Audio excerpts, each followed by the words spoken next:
A plate of worms that I've been growing, and I checked under the scope that there are live worms on there, and I'm just going to pour a few milliliters of S media.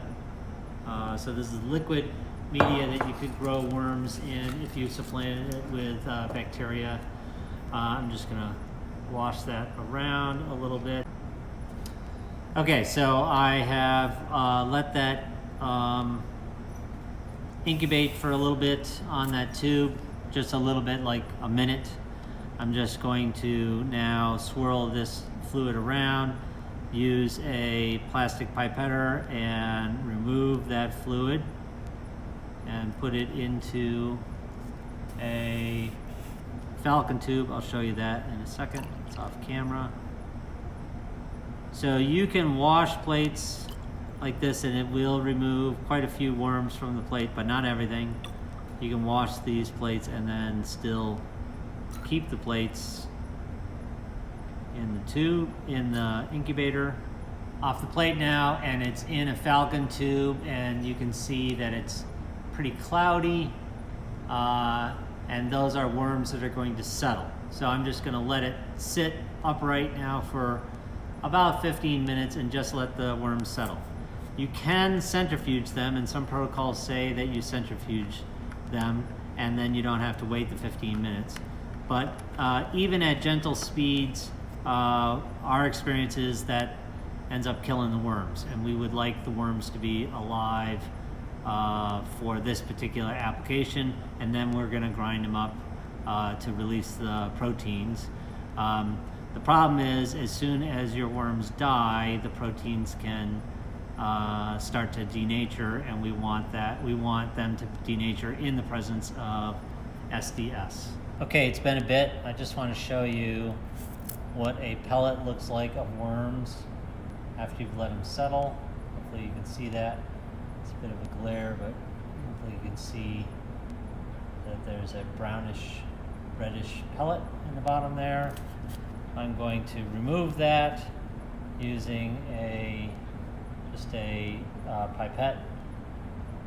Okay, I am squeezing the pipette before I go into the tube. So I squeeze it, then I go into the tube, and then I release it to suck it up. If I go into the tube and then squeeze it, I blow bubbles like this, and that's going to disturb the pellet. Okay? So now I've got a small volume, hopefully highly concentrated with worms.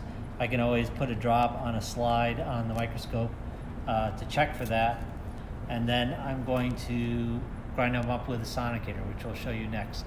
What I have right here is called a sonicator, or a sonic dismembranator. What it does is it generates sound at a given frequency at this thing right here. That's called the horn, and you can use that to blow apart cells, disrupt cells. This is often used in other applications to sterilize things because it will kill bacteria, and it's a common homogenization technique.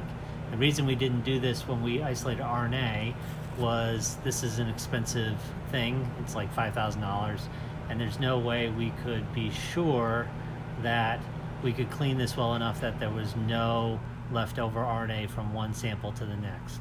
And so that's why we use the beads, because they're disposable.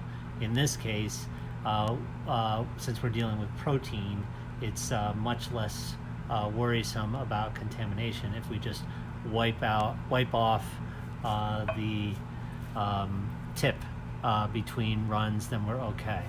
So what you're going to hear is a high-pitched sound. All I'm doing is flicking a switch. I have them in a little container which will keep them cold, because this process, the sound waves generate heat.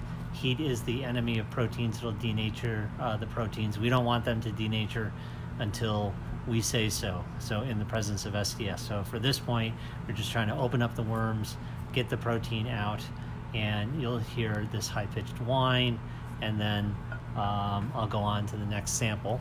The horn in the bottom of the tube. I'll count to 3. 1, 2, 3. Okay, now I'll wipe off the tip. For the next sample, 1, 2, 3. Wipe off the tip, and then that's it. Those